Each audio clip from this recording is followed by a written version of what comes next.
Booyakasha! Is that, people don't say that anymore. Just gonna come right in and make a reference to the early 2000s.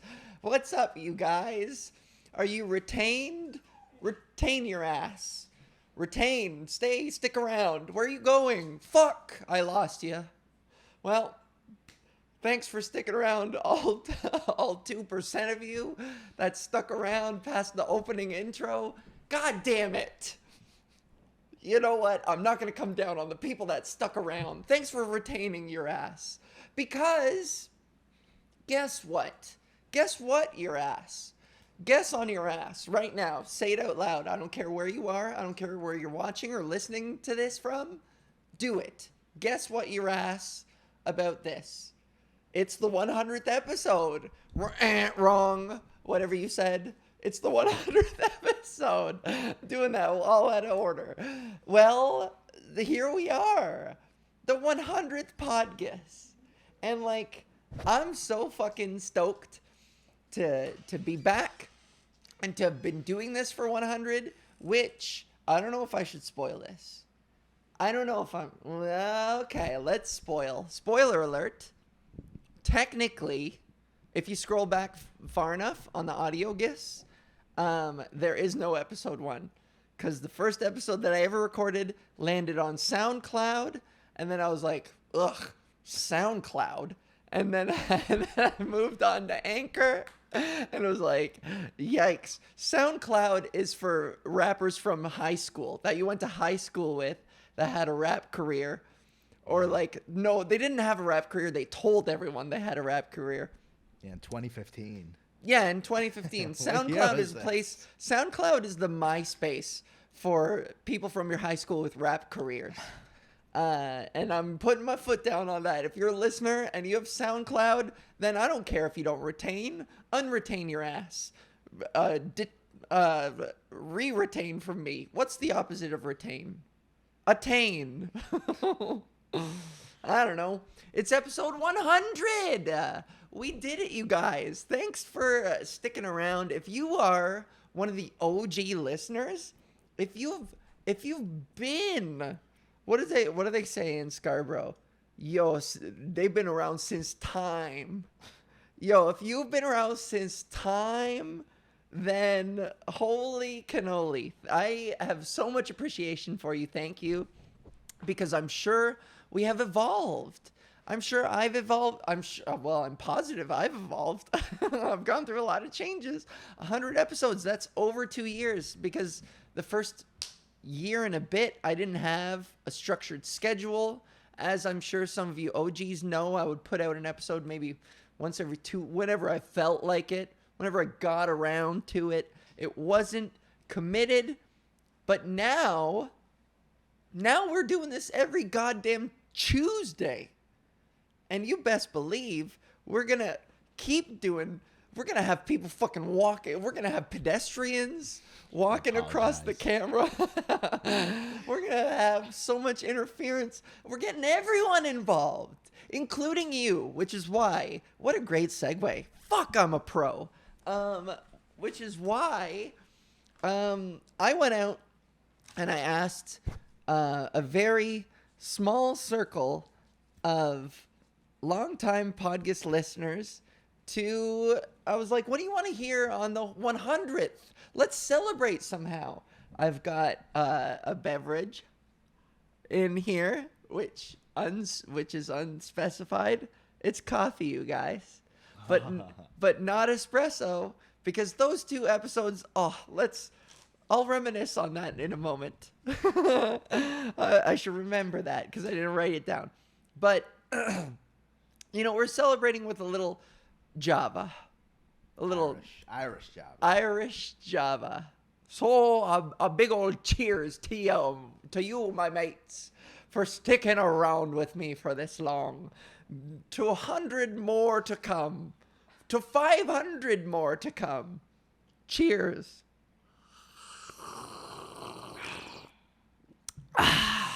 That's for the people who are audio, because those are the real OGs.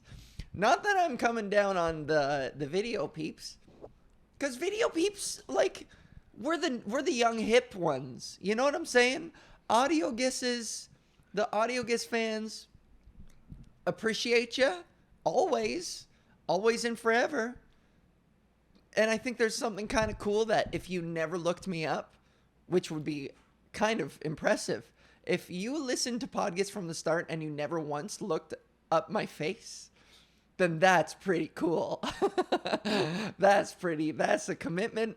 I hope that whatever image you have in your head is of a ravishing seashell woman it's that, whatever that piece of art is where the lady's standing in the seashell. Isn't it Aphrodite or something?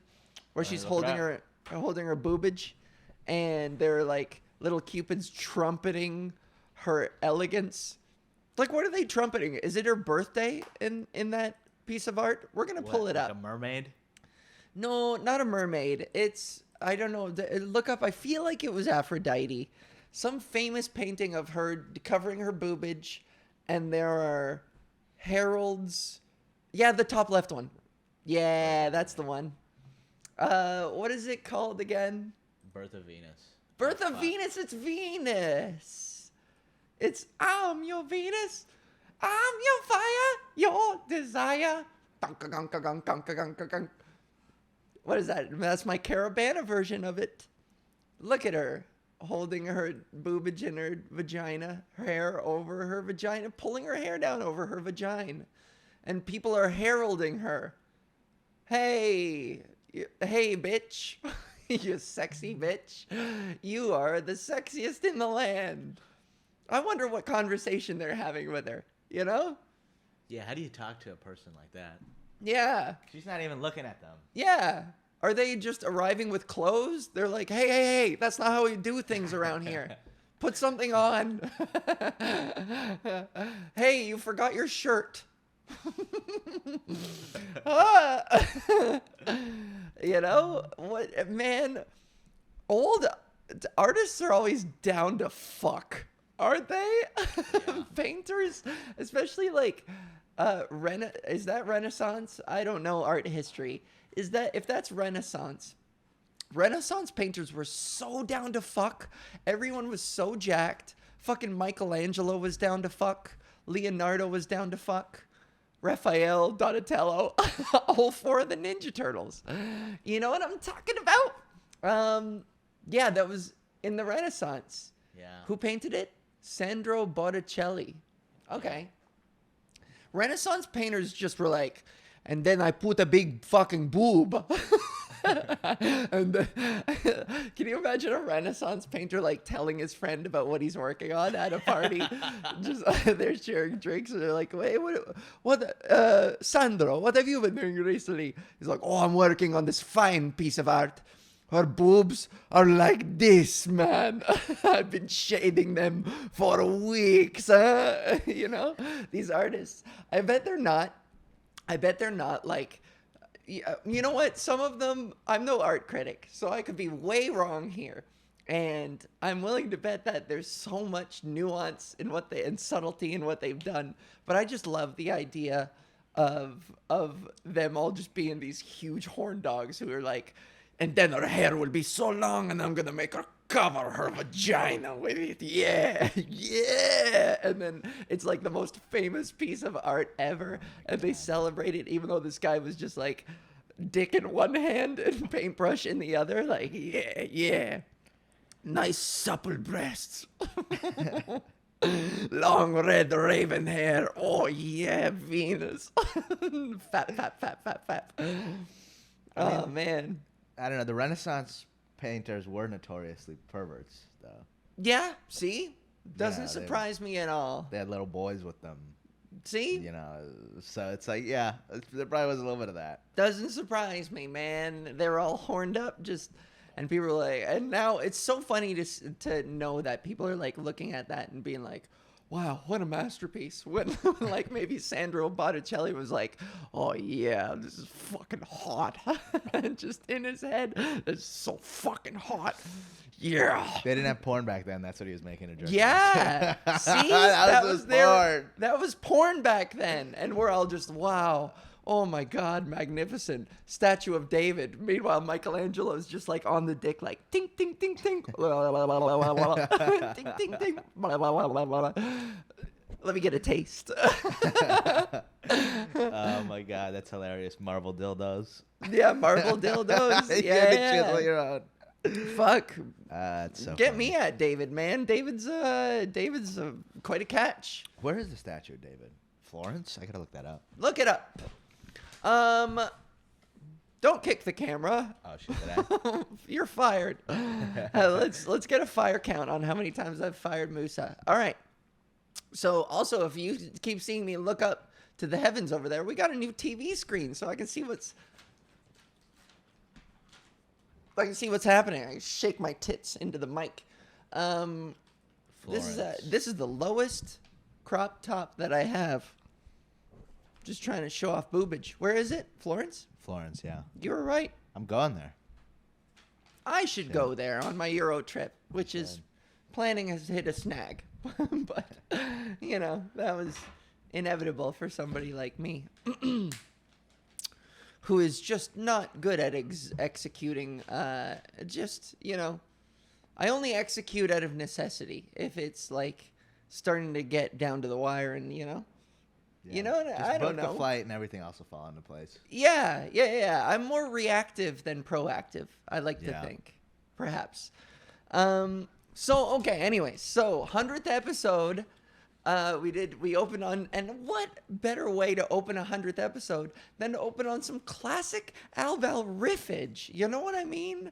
That could be a funny bit, the ancient painters and shit. That, I might consider trying that on stage. There's something in there. Yeah. Yeah, I all these like the paintings idea are of just it. porn for them. I like the idea of it being like early porn. That's a good premise. Can I have it? Sure. Thanks. I give a shit. I'll flex my goddamn reputation on your ass. Who are they going to believe? Oh, man. The power. Can you imagine? Episode 200, Val's going to be so power hungry. Okay, so first off, my friend asked me what my favorite episode so far has been, which is a good question. And I'm not going to give you some hacky cliche like, oh, they're all my babies. They're all my favorites. It's picking a favorite child. Fuck that. I have hit stop record at the end of an hour so many times and been like, what the fuck was that? I have stopped so many episodes and thought, well, that's the last one I'll ever do. Just thinking that was just a giant sack of shit. And I'll get to that too, because that was one of the questions. But my favorite episode, I wrote like a small handful of the ones that I look back on fondly, because I remember having so much fun. I didn't write what episode this was, 76 or something? No, more recent. There's an episode called Barbara Said You Couldn't Do It. I got it. That I remember, that PodGis Barbara Said You Couldn't Do It, that I remember just having so much fun doing. So when I think back on the episodes that I especially enjoyed, I think that was the one that I ended and was like, wow, what a good time. Because 71. Episode 71. Because I remember I had so much fun riffing on a bunch of shit. I don't even, what does it say in the description? What did I talk about? Let's bring up the description, because I might be able to remember some of the bits and reminisce. What a special one this one is. See? Algus comes hot out of the gate, Ellen style singing and dancing in the snow. She goes on a tangent about song lyrics that only make sense to the writer. Hold on, let me. Hold on, let me expand this. Yeah. Then after burning her tongue on her teeth, this is redundant. Sorry, I shouldn't be critiquing the writing. She gets distracted from her point about earworms and instead explores the most American thing she could think of, and then goes into a lengthy dissection of the absurdity of regret. Very brainy. Wow, so brain. Mm-hmm. Applies that perspective on regret, her own transition, and comments on transgender awareness. Her inability to relate to people, and then she wraps it all up with some great callbacks and some funny little thoughts. This is an especially good episode if you're looking for spontaneous sillies, personal reflection, and a nice, chewy philosophical exploration. Hey! See, you can even see in the description that I wrote for it, like, glowing self-review, which is pretty rare amongst all episodes. Like, you'll see a little nugget, a little subtle observation, or, like, me pointing out in an episode that, like, you can kind of tell in the way I write them that, you know, some episodes are superior to others. You can tell a little more. And I know that's not how I should operate, because I think about press junkets. You know what I mean? When, like, actors go on a press junket when they have, like, a movie coming out or whatever, and they have to promote it, and they you know, they sit in a hotel room and journalist after journalist will, like, walk into the hotel room and they'll do a compulsory 10-minute interview with same fucking questions all day long, panels and whatever.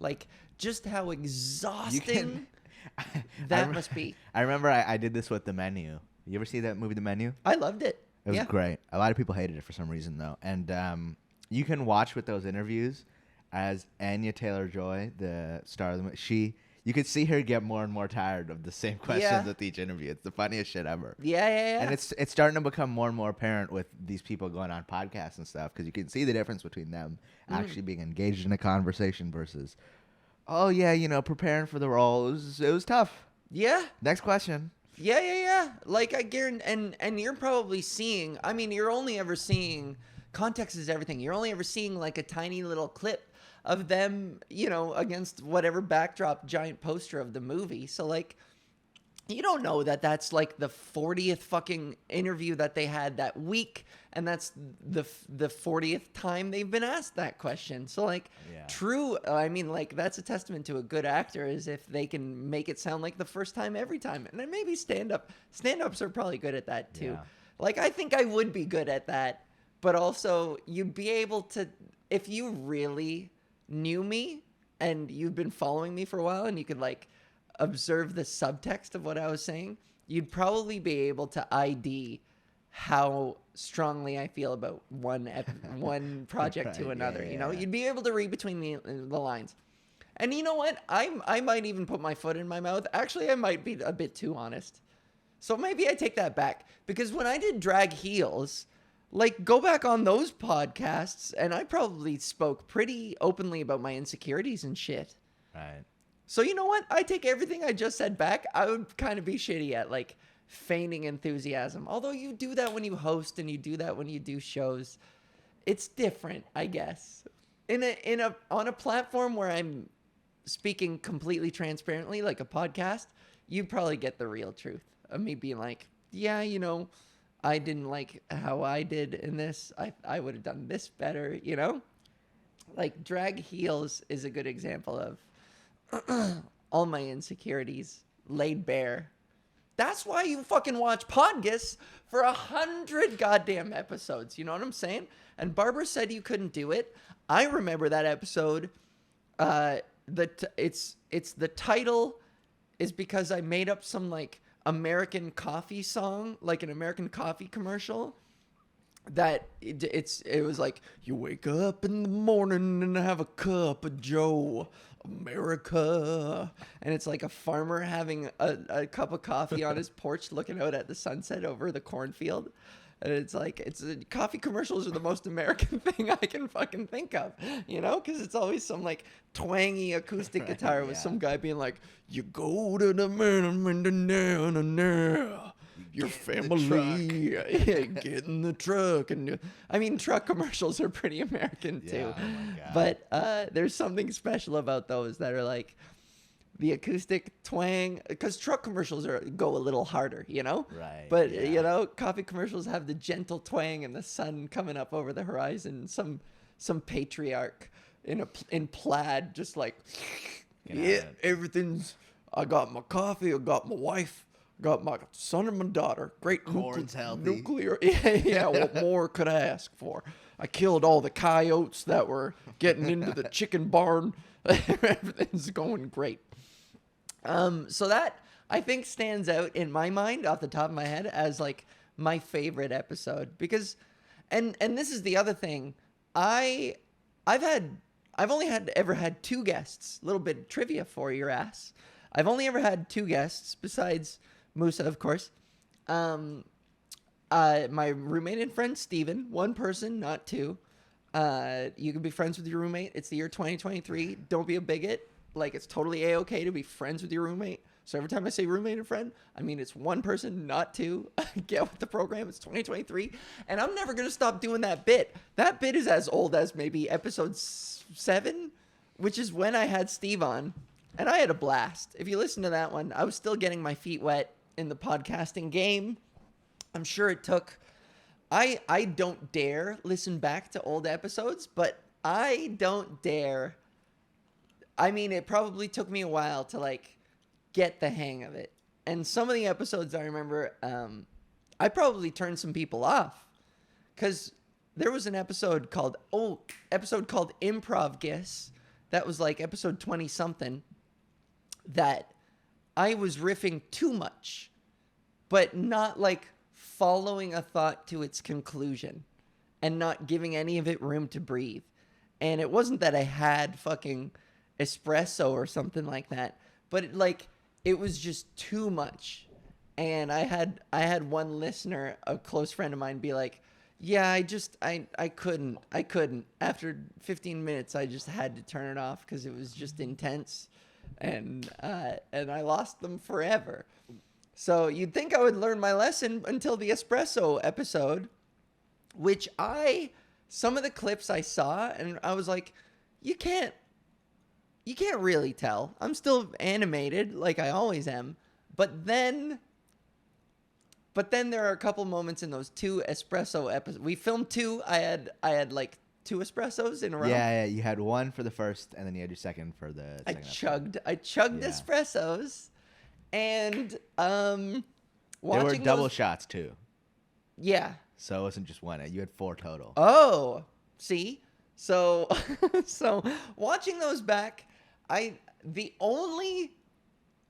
I still seemed, according to me, I had the same amount of energy, but I think my eyes got somehow like millimeters wider. There's an energy in the room. Definitely. Yeah. Ugh. An energy in the room. Yeah, you touched on something. You don't watch yourself back ever? I do for the clips. I got it. For the clips, yeah, but like you don't watch it back just to like analyze yourself and figure out how you're talking and the things that like speech patterns.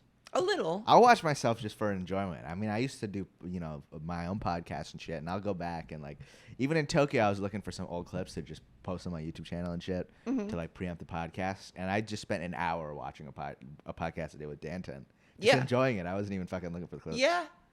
I was like, I'm hilarious. This is amazing. It's kind of a mixed bag. It's these 2 extremes. And that's a good question. Whenever I watch myself back, if it's mediocre, it's awful. Right. The things that I accomplish that I like, I love. So, like, I will really enjoy watching myself back if I, like, landed a riff so fucking sharply and nicely. But I'll still be...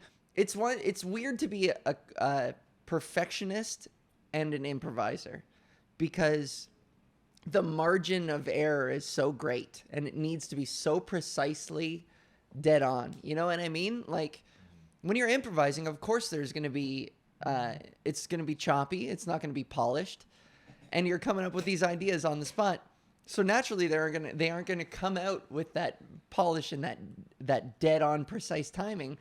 And so to be a perfectionist on top of that and to watch it and be like, oh, I could have, if I had just fixed the one fucking thing, that would have landed so magnificently. So that said, I mean, when I watch back and I can see what a genuine surprise it was, what I said to myself is like gold. I love watching back footage of like stand-up where I like really landed something fucking magnificently. And I have a ton of backup stand-up footage that I need to send to this new editor. Right. That our old editor was not quite getting around to. Anyways, so yeah, the espresso episodes, the moment I think one person Huh? The espresso The sods. espressosodes. There was one comment on Instagram to one of the clips where somebody just typed crazy eyes. And like I watched that. He was right. It was one of those like burn comments, people like roasting me in the comments or trolling me, that I just had to, I played with it. I know the guy meant it to hurt my feelings, but I was like, yeah, yeah, you're right. My eyes do go pretty crazy in that clip. They go really wide in some moments that I don't think, that I just noticed never happened otherwise, Some other favorite episodes that if you want to check them out, Mindful Guess. I remember I did this thing, episode 37. It's called Mindful Guess, where I had the idea. It was a bit. I decided to walk my audience through a meditation. And I was like, because it was just built and I stretched it out. I riffed on it for a long period of time. And the premise was really built around the idea that for meditative purposes or focus purposes, you can like put on ambient noise, right? At like a beach with the waves, it's very gentle, it's soothing. But I was like, no beach is without people and seagulls specifically. So it just started with the nugget of a premise that like every beach ambient track should have the occasional seagull just being like, ah, and just breaking up your focus. And so, yeah, essentially that's what that be. I encourage you to listen to it. It's probably really long and drawn out, but I think I just started, heightening it, where I think I vaguely recall somebody like the seagull eating your pizza. I think you bought a pizza at the boardwalk and were enjoying it. And then the seagull came down and took your pizza, but it wanted more. I vaguely remember after it absconded with your food. It's gone back for a second. Yeah, you had to run to your car to escape. And then in the end, I think it was in the back seat of the car. So that's what I remember. I remember having so much fun with that. God. My episodes with my guest Steve and my friend Noah, episode 7 and 78. I did not have sexual relations with that dog, episode 68. I think that one probably had, I would imagine that one had my Bill Clinton impression, where he's like, oh, jeez, oh, boy. Oh, I did not have sexual relations with that woman. Man. Oh, no. Okay. So it did have that joke. I talked about how much I love dogs. And how some people probably think it's creepy how much I love dogs. How I'll go to a dog park and just dog watch, and people will come up and be like, "Which one's yours?" And I'll be like, "None of them." What's funny? I did that while I was in Tokyo. It's like, I did that a couple times. Yeah. Yeah. Who cares? Dogs. Everybody loves dogs. I'm just here to have a good time, man. Oh my God! You know what was funny? Every dog was scared of me out there. Really? And I think it's because there aren't that many brown people in Tokyo. Racist Dogs. Japanese dogs. Yeah, and I've noticed that a lot of dogs are racist. Dogs are racist. There are a lot of racist dogs. Wow. I mean, you've been around my place. If my dog was like only ever knew this neighborhood, my dog might be afraid if I brought Danton over. You know what I mean? Like, because it's just never seen a person with that skin tone, and so it's like, wow. You know what I mean? Like, I could see how that happens. Giorno hates black people, and Giorno is black. What the fuck? It's that Dave Chappelle sketch where the fucking leader of the KKK, black white supremacist Clayton black Bigsby, yeah, Giorno. No, she doesn't. But I'm saying, Yeah. I'm sure there are some dogs in this neighborhood that are kind of, racist. Yeah. Interesting. Sure, there's some hairy skinheads out here. Yeah, hairy skinheads. Yeah. What do you mean? Wait, what? Because dogs are hairy. Oh, that's what you mean. Yeah, hairy versus furry. You should have said fur. Ah, same shit. No. My dog has hair, not fur. Your dog has fur. Dogs have fur. Same. It's like her hair is Curly is fur. That's not. Hard disagree. That's why we call them our furry friends, not our hairy friends. That's why gross. white people call them their furry friends. I don't call my dog my furry friend. It's too like. No, fur babies. Is that a white person? That's gotta be a white shit. That sounds like some white shit. Yeah, you're right. I have favorite moments. I really do love doing this and watching back, like the moments that do hit and slap, the moments that like I know I'm inspired and I feel in my body and I'm not like overthinking it. I'm not double thinking. It's just like, and the words come to me without a stutter, you know? So like, I don't know where these are just names of episodes, but basically, please clap. I remember I made fun of Jeb Bush being like, please clap, which is an iconic moment in American politics that I love so much. Please clap. So embarrassing. Fucktown. I remember talking about Batman. Like I ripped on Batman this whole episode. I think that was a fun one where he just wait. What's wrong with Batman? What's wrong with Batman? Batman's a G. He has this code that he's never gonna kill anybody, but he does everything right up to that point. Yeah, that's dope. He knows his line. Batman knows his line. He maims people for life. But he teaches them their lesson. For what? Being a petty criminal? Being a criminal. Batman is the kind of person, but he has such hard lines on everything that if somebody but he sticks to them. He sticks to the lines. Yeah, that's not his good. Line is that's not a having Yeah, what's having hard moral values? No, you need to be a little flexible. No, what's wrong with Batman's morals? Don't kill people. Done. That's okay. Well, that's fine, but it's a spectrum. There's nuance. That's like that should be the foundation, like a pyramid. And like, don't. Well, not kill everybody's people. perfect. There's obviously, Batman's not perfect. Of course he isn't. But his parents were killed in front of him. Of course he's gonna be a little off. Batman's the kind of person who would watch like some like street urchin jump a turnstile in a Gotham subway and then snap his arm to the point where he couldn't bend it anymore for the rest of his life. He's never gonna jump a turnstile again. Oh yeah, because it's effective. I'm not arguing against Batman would it's only effective. break somebody's arm if he's fucking with somebody else. Batman is not gonna fuck with you because you have the turnstile. Yeah. No. No. Look, the Arkham games. How often do you see him like drop in the middle of like a thug gathering and just indiscriminately break limbs? He doesn't know what all of them have done. But that's not conspiracy, though. They're conspiring to do something fucked up. It's a group of thugs. Then that's all their crime is talking and conspiring. To do something bad? That's on the same level as some turnstile The government shit. will put you in jail for life for conspiring. What if it's a group of people who are like conspiring to just never pay a fare at the subway? Then they'll pay fares from now on. See? Well, if they could use their goddamn arms after they're done drinking their food out of a straw. Yeah, you're right. Batman is turning people into welfare.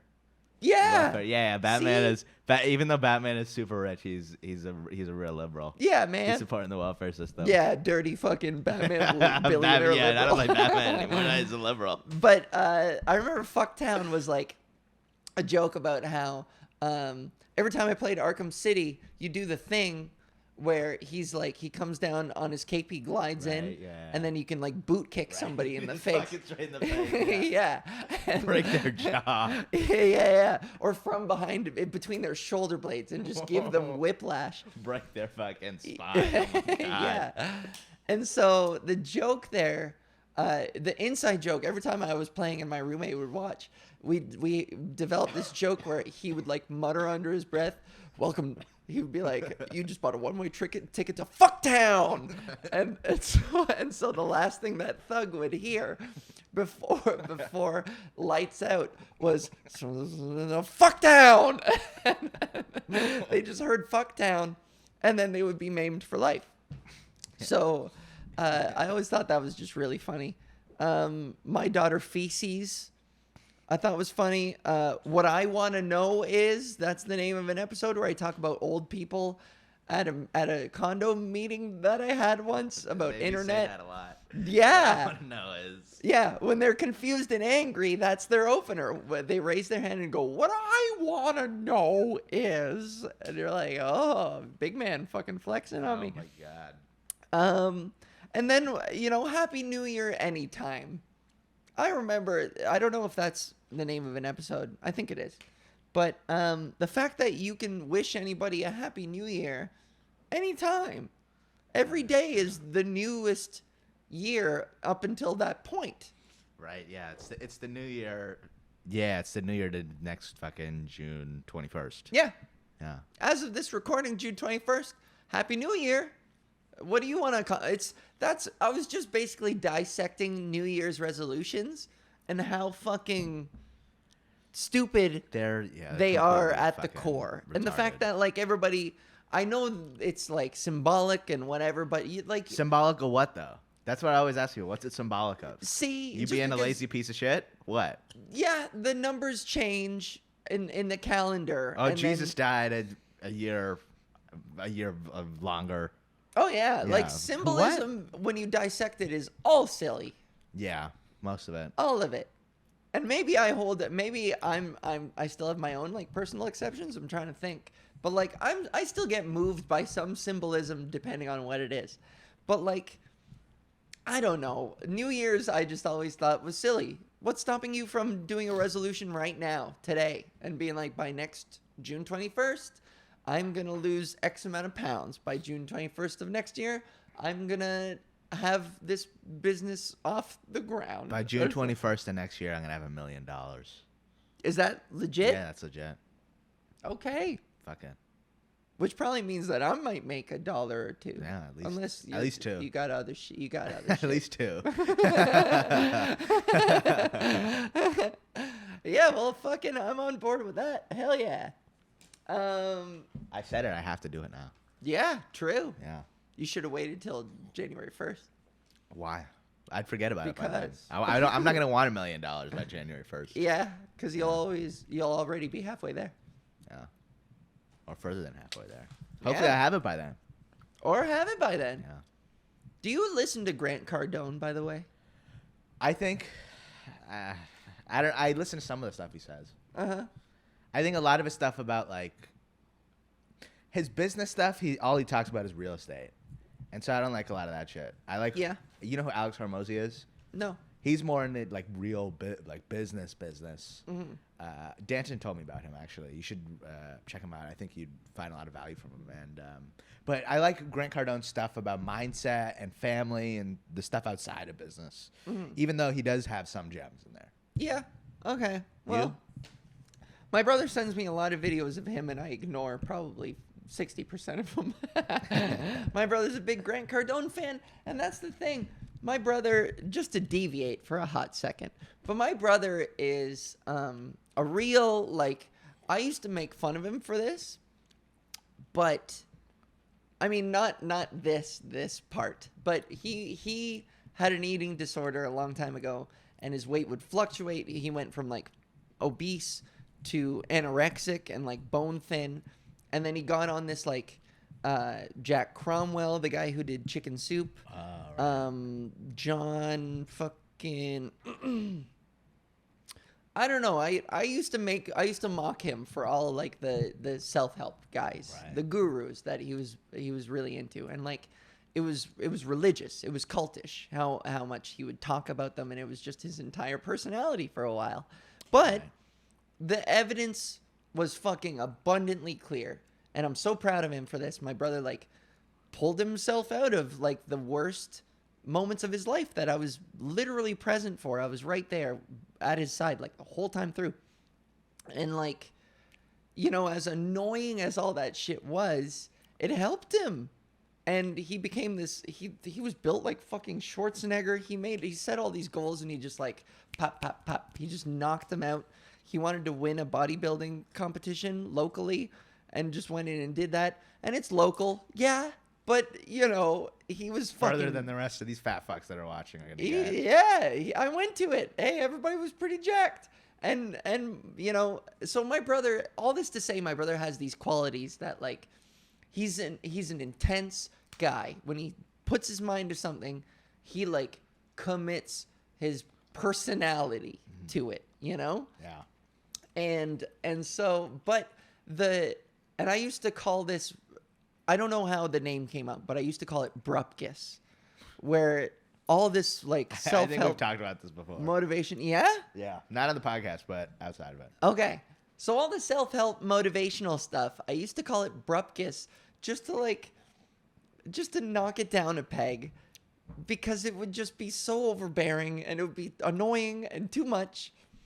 But and so there's all this to say, there's still a part of him that does it, and he's like, he still sends me Grant Cardone shit, and like I love my brother, but all of it just kind of, at this point, I've heard all of it feels the same now. It's like a preacher fucking in, if you've been a part of a religion for long enough, what new insights are you going to glean reading the same fucking book over and over again? You know what I mean? And some of the clips he sends me where they're like, you need to set goals and blah, blah, blah. And I'm like, yeah, obviously. I've been told to set goals from the fucking beginning. I'm never going to do it, but you're never going to make me. But no, anyways, I just think it's all the same sometimes. So it's funny because there's actually one guy who talks about this. Like one of those guru type guys, Alex Hormozy, who I just told you about. And he goes, you know, information is the most valuable thing. But as soon as you get it, it becomes worthless because you already have it. And you're never going to forget it. And so I think that plays into the influencer thing, where if you never heard, you know, hey, you should set goals, you should be waking up at this time, you should be determined, you know, all this different type of stuff, then it's going to be, it's like, oh, fuck, I didn't realize that this is going to make my life 10 times better. Yeah. And then you do it, and it's like, it's kind of like you join a cult a little bit. A little. But I think if you're going to consume that content, you can't just stick to one person. You got to be jumping from person to person. Yeah. That way you get the different information and stuff like that. So you do make a good point about that. I agree. And my brother did he did diversify his motivational portfolio. Right. And like, I'm not coming down on him. I love my brother. I've talked about him a lot on this podcast. It's family. Yeah, I'm proud of him for it, but it's fucking annoying sometimes. I'm like, all right, and just blow Grant Cardone already. Go ahead, blow him and ask for $1 million afterwards for the worst blowjob he's ever had from a straight guy. Okay, moving on. One of the questions I got are like ambitions. Where do I see this going? What does the future hold, essentially?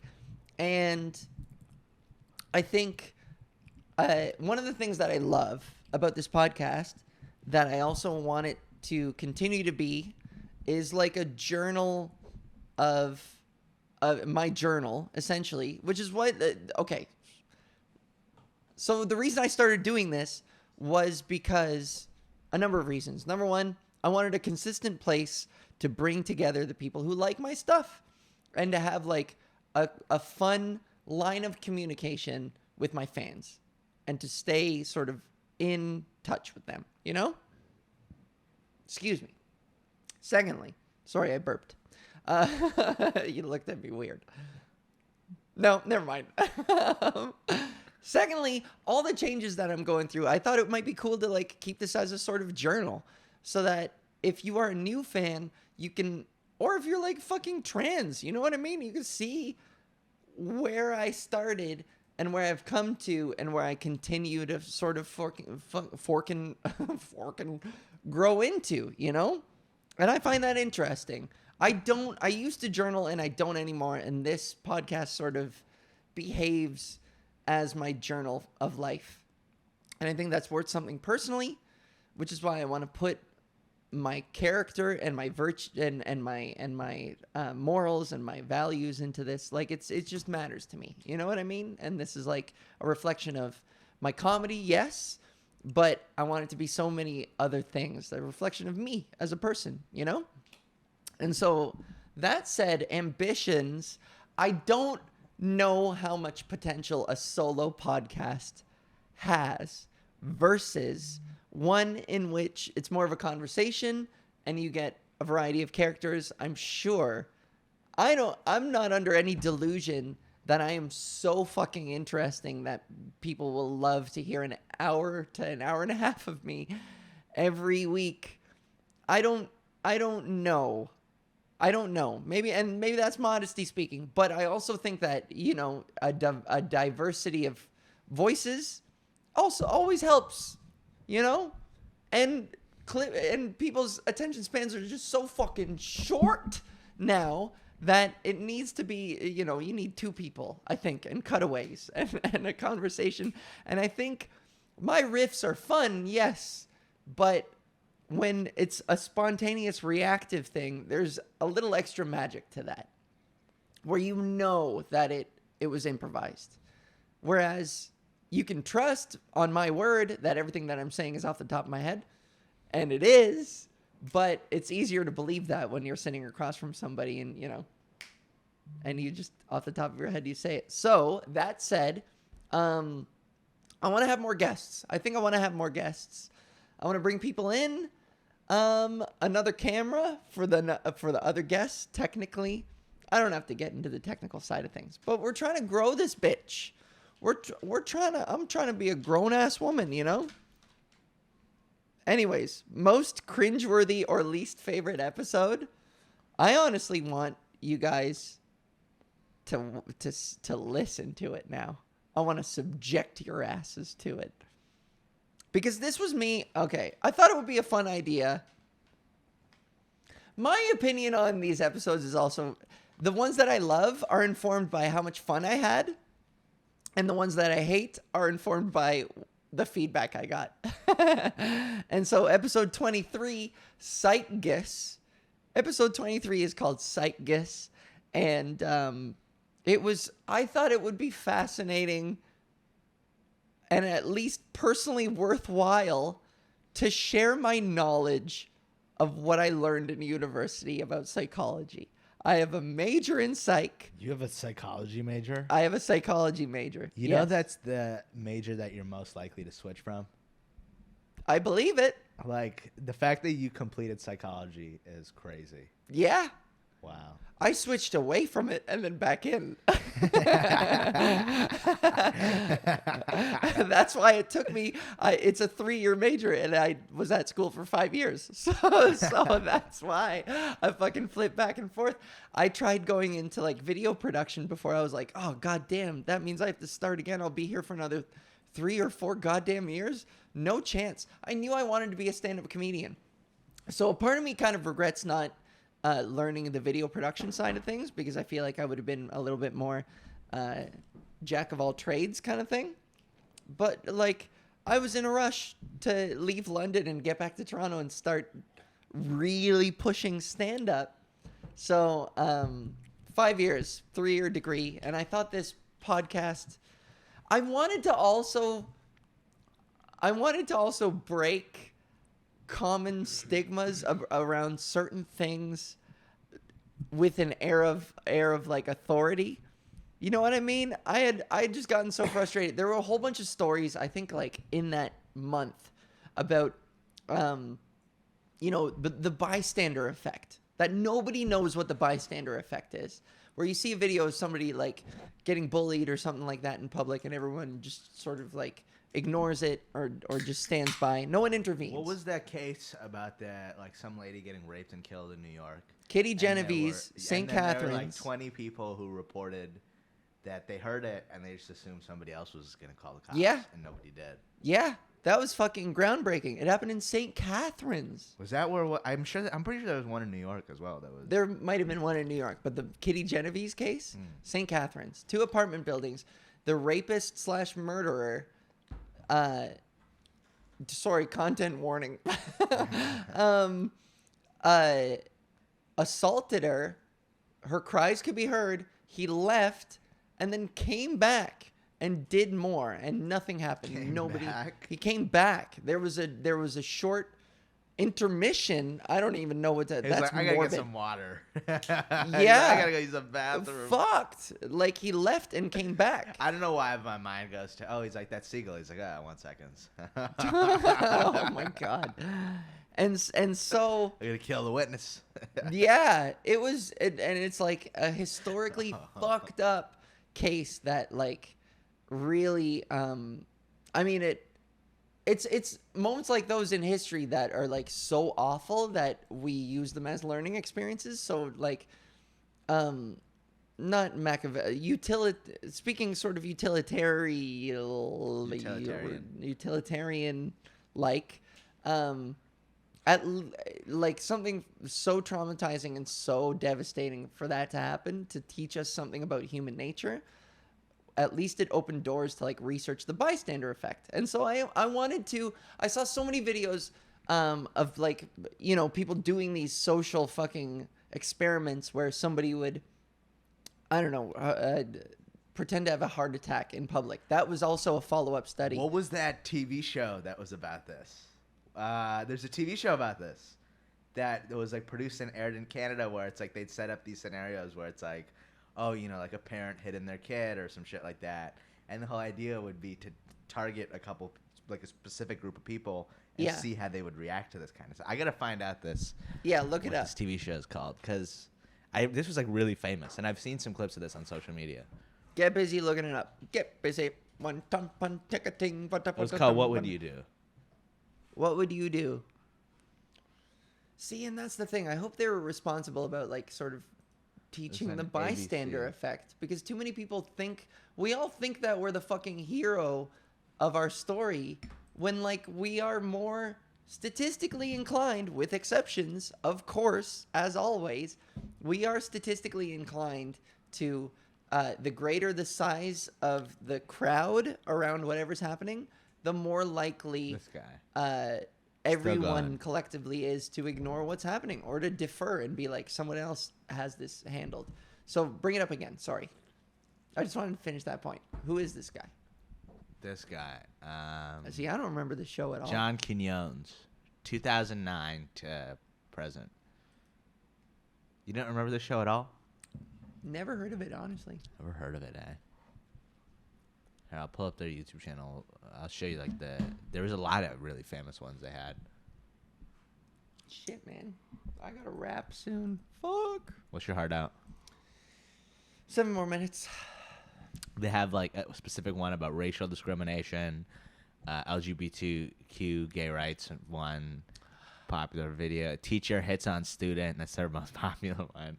Teacher hits on student. That's 55 million views. I feel like I saw one video of like a war veteran. Veteran can't pay or afford food in San Antonio, Texas. Like a restaurant. Not that one. Somebody was accused of being a terrorist at a gas station or something, and the veteran was the one who like intervened and was like, "Yo, leave the fucking guy alone. He's not a terrorist. I've been to Afghanistan and this guy's fine. He's an American. Knock it off." You know? Right. There was something like that I don't even know. It wound up, I saw it maybe 2 years ago on Instagram, but I feel like it has the tone of whatever this is. I wouldn't be surprised if it came from that show.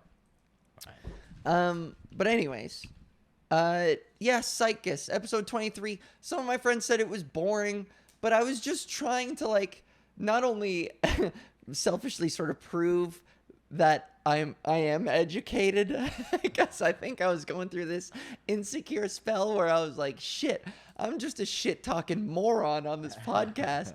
I need to prove that I have something worthwhile to say, at least, I don't know, academically. And so it was like partially to prove that I come from some knowledge. And then also to dispel, commonly held, because I get frustrated at that shit. Bystander effect. Whenever I see somebody comment and be like, it bothers me whenever people are like, oh, people these days, humanity these days, people nowadays are just worse than they've ever been. And it's like, human beings have always been human beings. And there are tendencies that we have, and there are psychological phenomena that are timeless. And the bystander effect is just a consistent psychological phenomena. So when you see somebody not get intervened upon in public, it's a fucking psychologically tested, experimented, proven fucking thing. But don't you think when people say, "Oh, people these days," they're talking about situations people are in these days, like the way the world's changed around them? I feel like that's the point they're trying to make. Just people aren't articulate enough to be able to say that. No, they say it so frivolously. Yeah, but people say, what's the Louis C.K. bit? Oh, people say hilarious a lot. Like people, hilarious. The definition is you laugh till you're insane. Right. You know, but like, I don't know. People just aren't articulate enough to be able to properly mean what they say, and they mean like the stuff that the situations people are in. Like I know this is I brought up the Unabomber before this, but that's like part of the manifesto. It's like I read it while I was in Japan. Okay. But the whole point nice of it. Casual reading. Casual reading. I was like in my hotel room. I was reading in my living room because he died, and I'm like, well, let me hear what this guy has to say. Flew to Tokyo. It was raining. What do you want me to do? Unabomber's manifesto in your hotel I was room. in the smoking room. I was like, yeah, let me check this out. The guy just died. Right. Continue, and his whole thing was like, the reason why the world is so fucked up is because of the situations that people are put in because of the Industrial Revolution. And the way they spun it was he was saying, oh, the Industrial Revolution is a problem. Okay. And so I think people are trying to make that same point of, oh, it's the situations people are in that are fucked up, not the people themselves. But the people in question that I'm sort of pointing at use it so frivolously. It has more to do with, I think, your point about hilarious, that people like misuse a term. It's just so easy that, and that's why you hear people say now more than ever. People say now more than ever because it's like it lends gravitas and stakes to whatever they're about to say. It's a cheat code to like make whatever you're about to say so much more important. People are just chatting. Yeah. That's another thing that bothers me whenever people are like now more than ever, and you're like, I don't know. You know, go back to the Renaissance era when fucking Italians were painting women's boobies and be like, I'm going outside to fuck a lady of the night, whether she wants to or not. And you're like, that was now more than ever. now is just now. Well, I think they were raping little boys back then, not grown women. I think that was more the style. I think time, right? there was a lot of. But I think it was more little boy shit. There was a lot going on. Yeah, it's true, but. I don't know. Anyways, historically, you look at what you know. Gonna deflect out of that. Yeah. Which rape was worse? Okay. Just to wrap up some of this stuff. Best title. Episode 44. Clint Eastwood talked to a chair once. I just love that. That's all you really need to know. That's obviously one of the prime topics in that episode. I talk about Clint Eastwood. Who was the guy who was the guy in The Shining? Jack Nicholson? Jack Nicholson. Do you know he's been pissing himself? I heard about this. I'm going to pull up some photos of this. This is the funny... Somebody said he's been doing it on purpose to make a point or something like that, which is like, if he's making a point, wow. That's one way to get people's attention. Good job, Jack. Can you imagine pissing yourself at the Louvre to be like, no more oil? And you're like, what do all of these parts have to do with each other? You piss yourself in front of the Mona Lisa to be like, climate change is real. Wait a second. I can't find any of the photos. I think they've been taken down. That was like the tomato soup thing when they threw tomato soup on the art, and even then, the art was protected by like a sheet of glass, so it was like a harmless thing in the end. I think some of them like glued themselves to the wall, but like like they glued their hands to some Van Gogh painting or whatever. Yeah. Which I is hate like, that shit. I figured you would, Yeah. but I figure, you know what, they posted afterwards to be like, yeah, it's harmless, it's sensationalist, is kind of the point of that sort of activism. But is and that I how understand. is that how you push an ideology? In a modern era where you're fighting tooth and nail for people's lasting retentive attention, but you need to do something explosive. But are most people really on the fence about climate change? Yeah, I don't know. I think they were doing something else. That was about climate change. It was about climate change, but wasn't it specifically about like the oil industry or something like that? Yeah, well, even if you look into that, so they're talking about changing in the U.S. They want to make 50% of vehicles electric, like the ones produced by 2030. Yeah. And I was talking to my dad about this. He's in the car industry. So a Tesla, first of all, it's a piece of shit car. I can show you photos as to like the panels and stuff and how they're misaligned. But, take all that out of the picture. It takes 70 years before a Tesla is on the same level of carbon as a regular car, before it's saving more than that because of how expensive it is when it comes to natural resources to produce. And Teslas aren't designed to last 70 years. Also, if that is true, 50% of cars are electric vehicles, there's not enough electricity in North America to support that. The infrastructure isn't solid enough for that. Oh. As well as they did questionings, they did hearings in Congress about this. Mm-hmm. And if 50% of electric vehicles, or if 50% of automobiles are electric, it'll only lower the overall degrees by 0.00045%. Like, that's how much it'll lower the temperature because of climate change. Yeah, but I mean, climate change over the past 40 years has only, the temperature has only increased. It seems statistically negligible, but it's only the 2 degrees. equilibrium of the world, it sort of hinges but on it being 0.00045 degrees is what they're changing the entire economy for, when there are much better ways for them to actually target it. So if you look at that's still statistically worth something. 0.0045 or 0.00045. Well, they're that not just also points to just how exponentially we've been damaging things and how crazy things have gotten out of hand. Like, it's going to take a long time to undo that shit. But that's not what's going to undo it. Of course not. That's not plastic, the only thing. It's the plastic industry mainly. That's not the only thing. That's but the like, main does that thing. mean it's a moot point completely? I don't think so. But the way they're focusing on electric vehicles, it's their number one priority, and it doesn't move the needle nearly as much as any of the other issues. Mm-hmm. Because the other issues don't make them as much money to fix. Sure. But there are other, but they are, okay. There are activists out there trying to point out. You know what I saw in the we don't UK? Have a lot of time for this. Just warning you. So, in the UK, you can only use about 3 liters of gas each day. Uh-huh. Otherwise, you get heavily fined. Okay. And they have cameras everywhere to detect that. This is the first time I've ever heard of this. Why would they put it on the news? Why would they want you educated about this stuff? But like you would think that British people would be tweeting about this all the time, be like, "Oh, government."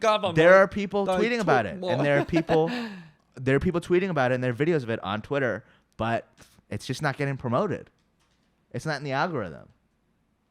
I can send you shit about this. Send me shit about this, so I can educate. So I can educate and form an opinion rather than you're gonna be react to shit that I've never heard before in my life. Here's the thing: once you get too into this, you go full conspiracy theory. You go full the Jews. No, I mean we were talking about this earlier, but you get full that way. Yeah, and it ostracizes you from other people because nobody else gets it. Nobody else gets it, man. Well, because they don't read it.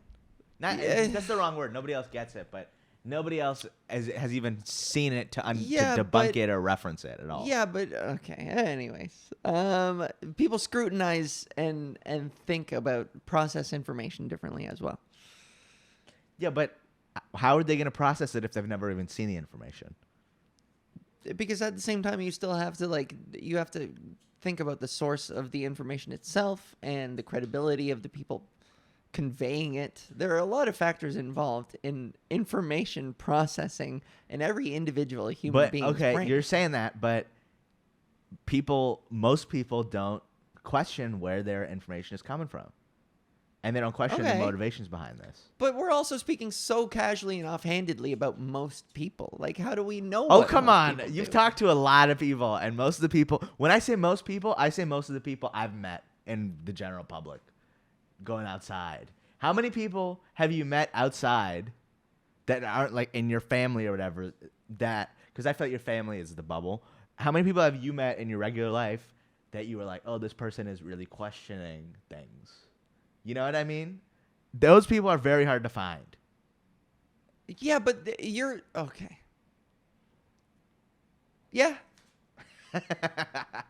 I don't have time for this, Musa. I want to talk about this I don't more. have fucking time for this. I want to have you on stream to talk about this a little more. Okay, then bring me on your stream, but this is PodGis and shut the fuck up now. Okay? That's also it. I gotta run. I have a show out of town. I apologize if this one was a bit short, especially for the 100th episode. That is on me. And that is also on the fucking Toronto Transit Commission. That's also on that. And the fact that the studio is so goddamn far from my fucking home. Anyways, in conclusion, you know what? Episode 100, sorry if this was one of those unfulfilling sitcom-y, like, recap episodes. You know, I throw on Seinfeld every once in a while, and one of them came up. It was like a recap episode, and it was like, hey, fuck you. I've Osama been a fan for a while, okay? So don't go showing me shit I already saw. But also at the same time, I see the numbers growing, slowly but surely. And that means that I have new listeners, and I would encourage you to, like, go back. If you really like me, then, and if you're, like, dabble in some of the stuff that I've mentioned. It's all a good time. I am who I am. I love what I do. And I'm grateful to you for being there with me to, 100 episodes. We're just getting started. And we'll be here for fucking 2,000 more. All right? So, aiming for the Joe Rogan numbers. Huh? Aiming for those Joe Rogan numbers. We're coming for Joe Rogan's spot. Gonna take us a while, but we're coming. We've already got the conspiracy theories. We've already started with that shit. We've got the formula. We're in. My name is Alval. Thank you. Give it a like and a share and a follow. Any of these clips that show up after the fact on any of the social media, YouTube, fucking Instagram, TikTok, Twitter, even though I'm considering quitting Twitter. Yeah, fuck Twitter. But I probably won't. Knowing me, I won't. It's an empty threat. It's an empty threat. But anyways, yeah, thank you guys so much. Like, subscribe, share, clips. Fuck it. If you hate me, clip me. I don't give a fuck. Tell people some views. Yeah. Let's get some views going. Show your bros what a fucking man I am, and complain about the fucking groomers. Yeah. Clip this. I'm coming for your kids. How about that? Is this bad? I don't give a fuck. Hey, bad. You know what? Oh shit. Yeah. Keep going though to get us views. Get canceled, please. We got to get some views going. So, you know what? If you hate me, I'm going to convert your kids specifically. All you right-wingers, I'm coming for your kids to tell them that, gay is okay, and that's going to make them fucking gay. Look at this cleavage. Oh, no. Does that give you an angry, confused boner?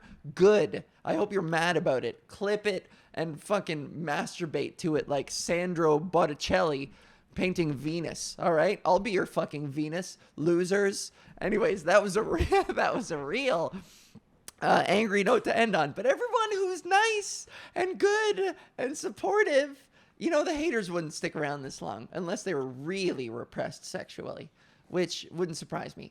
Anyways, like and subscribe and clip. And if you're a fan, just keep fanning. And I love you and I appreciate you. And thank you for sticking around. Here's to 100 more. Thanks a lot. My name is Alval. Bye.